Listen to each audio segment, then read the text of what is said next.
पहले थोड़ा श्लोक पर बोलेंगे, फिर जो दुर्गा पूजा का आज दिवस है उस पर भी चर्चा करेंगे।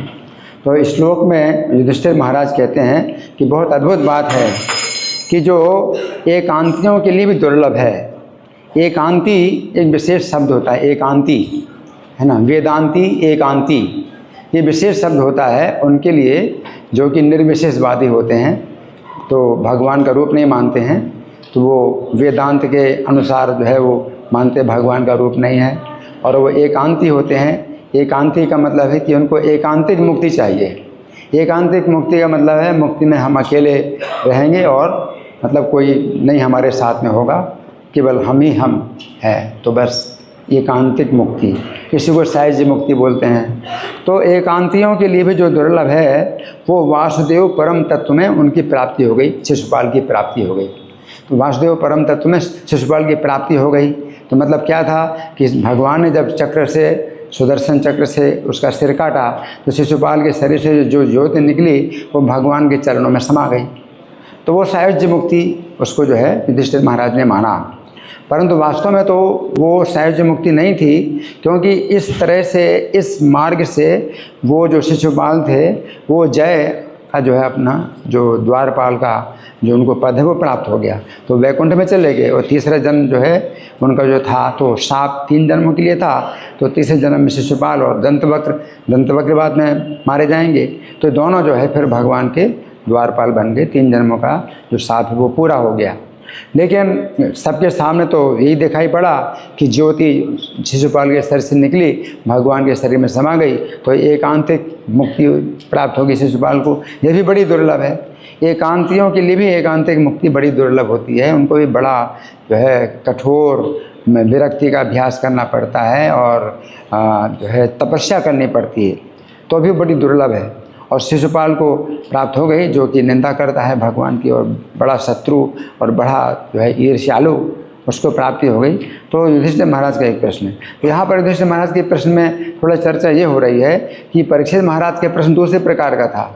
सुखदेव गोस्वामी से परीक्षित महाराज ने जो प्रश्न किया वो ये प्रश्न किया कि देवताओं का पक्ष लेकर के भगवान असुरों का वध करते हैं, तो देवताओं का पक्ष लिया और असुरों का वध किया, तो देवताओं के पक्ष में है भगवान। लेकिन यहाँ पर जो युधिष्ठिर महाराज प्रश्न कर रहे हैं वो ये प्रश्न कर रहे हैं कि भगवान तो जो है इनका पक्ष ले रहे हैं, असुर का पक्ष ले रहे हैं। असुर शिशुपाल है, उसको मारा तो उसको जो है ऐसी मुक्ति दे दी जो एकांतियों के लिए भी दुर्लभ है। तो ये तो मतलब बिल्कुल उल्टा प्रश्न है युधिष्ठिर महाराज का है कि तो असुरों का पक्ष ले रहे हैं, तो असुरों को मार करके उनको जो है वो दुर्लभ मुक्ति दे रहे हैं जो एकांतियों के लिए भी दुर्लभ है। तो इस प्रकार से युधिष्ठिर महाराज का ये जो है प्रश्न है। लेकिन वास्तव में तो ये शिशुपाल को एकांतिक मुक्ति नहीं मिली, साहिज्य मुक्ति नहीं मिली, वो जो है भगवान के धाम में चले गए और जो है उनको भगवान का जो है द्वार था, निजी अंतःपुर का जो द्वार था उसके जो है वो द्वारपाल को उनको पद प्राप्त हो गया।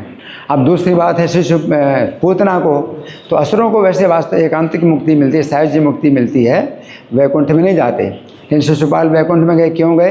क्योंकि भगवान के द्वारपाल थे और पहले से निश्चित हो चुका था कि वापस भगवान की सेवा में आएंगे। पूतना को जो माता का पद मिला, इसमें भी एक कारण है कि पूतना तो राक्षसी थी, तो उसको तो भगवान मारते तो उसको भी साहिज्य मुक्ति मिलती, लेकिन वो तो माता का पद प्राप्त कर लिया। तो इसमें क्या कारण है?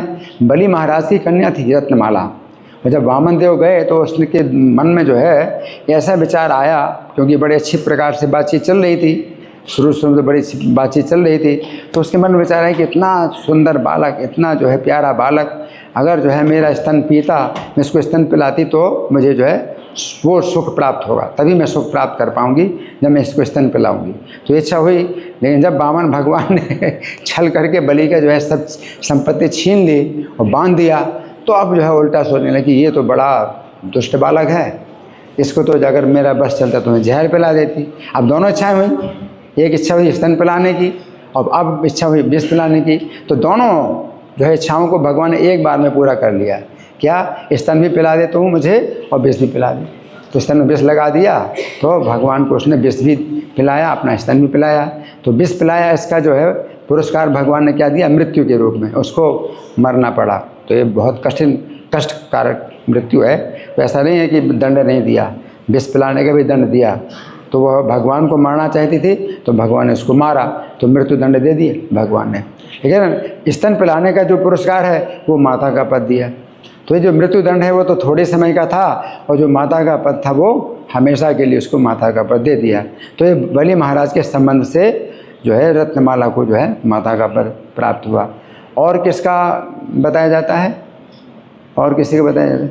तो लेकिन असुरों को जो है वो सहज मुक्ति अक्सर प्राप्त होती है। तो ये तो जो है इस श्लोक की कुछ हमने चर्चा की। अब आज दुर्गा सप्तमी है। दुर्गा सप्तमी है तो प्रभु जी ने भी बताया कि जो है वो यशोदा के गर्भ से, यशोदा गर्भ संभवा, यशोदा के गर्भ से उत्पन्न हुई। तो उससे भी पहले भगवान जब अपने परम धाम में थे, और जो ये जो माया देवी है, भगवान ने उनको जो है आदेश दिया, गच्छ देवी ब्रजम भद्रे गोप गोभीरलंकृतम, कि हे देवी तुम ब्रज में जाओ, वहाँ पर गोपियाँ और गोप जो है से सुशोभित हो रहा है ब्रज, है ना। और तुम जो है वहाँ पर क्या करो, यशोदा के जो है गर्भ से उत्पन्न हो, और जो है तुम फिर ये भी कार्य करना, मेरी आज्ञा से भी कार्य करना कि देवकी के साथ में गर्भ में जो बलराम जी हैं उनको खींच करके तुम रोहिणी के उदर में डाल देना है, और यशोदा के गर्भ से फिर तुम जन्म लेना। और इसका जो पुरस्कार है, भगवान कहते हैं कि मेरी आज्ञा का जो है जो तुम पालन करोगे, इसका पुरस्कार पहले से दे देता हूँ। तो भगवान ने 14 नाम दिए इनको कि तुम्हारे 14 नाम होंगे पृथ्वी में, अलग अलग नामों से विख्यात होगी अलग अलग स्थानों में। तो दुर्गेति भद्रकालीति विजया वैष्णवीति चा माया नारायणी सानी शारदेत्यम्बिकेति चा कुमुदा चंडिका कृष्णा माधवी कन्यकेति चा। एक नाम है दुर्गा, दूसरा भद्रकाली, तीसरा विजया, चौथा वैष्णवी, पांचवा माया, छठा नारायणी, सातवां ईशानी, आठवां शारदा, नौवां अंबिका, 10वां कुमुदा, 11वां चंडिका, 12वां कृष्णा, 13वां माधवी और 14वां कन्यका। कन्यका जो है कन्याकुमारी में प्रसिद्ध है ना। और वैष्णवी जो है चौथा नाम है, ये वैष्णो देवी हैं। तो ऐसे अगर देखा जाए तो अलग अलग स्थानों में ये 14 नामों से विख्यात हैं। तो फिर भगवान कहते हैं कि मेरी आज्ञा का पालन करने से अब तुमको जो है ये पुरस्कार मैं देता हूँ। अर्चिष्यन्ति मनुष्यास्त्वाम सर्व काम बरेश्वरी, कि मनुष्य लोग जो है तुम्हारी अर्चना करेंगे और तुम सब प्रकार की कामनाओं इनकी पूरी करोगी। तो भौतिक कामनाओं को जो है कोई पूरा करना चाहता है तो इनकी देवी की जो है वो पूजा करते हैं। परंतु ये जो देवी हैं ये भगवान की एक शक्ति हैं, और शक्ति जो है स्वतंत्र नहीं होती है, वो शक्तिमान के अधीन रहती है। तो ब्रह्म संहिता में बताया गया है कि सृष्टि स्थिति प्रलय साधन शक्ति रेखा छाये व्यस्त भुवनानि विभर्ति दुर्गा इच्छानुरूपमपि यस्य चेष्टते सा गोविंदमादि पुरुषम तमहम भजामि। तो भगवान कृष्ण का जो तत्व जानते हैं ब्रह्मा जी, वो उनकी इस प्रकार से स्तुति करते हैं कि जो दुर्गा देवी हैं तो इनका भी जो है तत्व क्या है, कोई स्वतंत्र तत्व नहीं है इनका।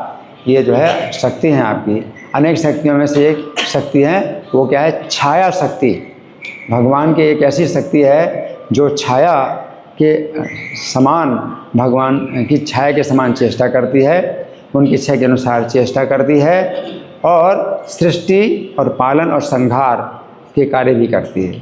तो रजोगुण के कारण सृष्टि पैदा करती है, उत्पन्न करती है, और सत्वगुण के द्वारा पालन करती है, तो तमोगुण के द्वारा संहार करती है।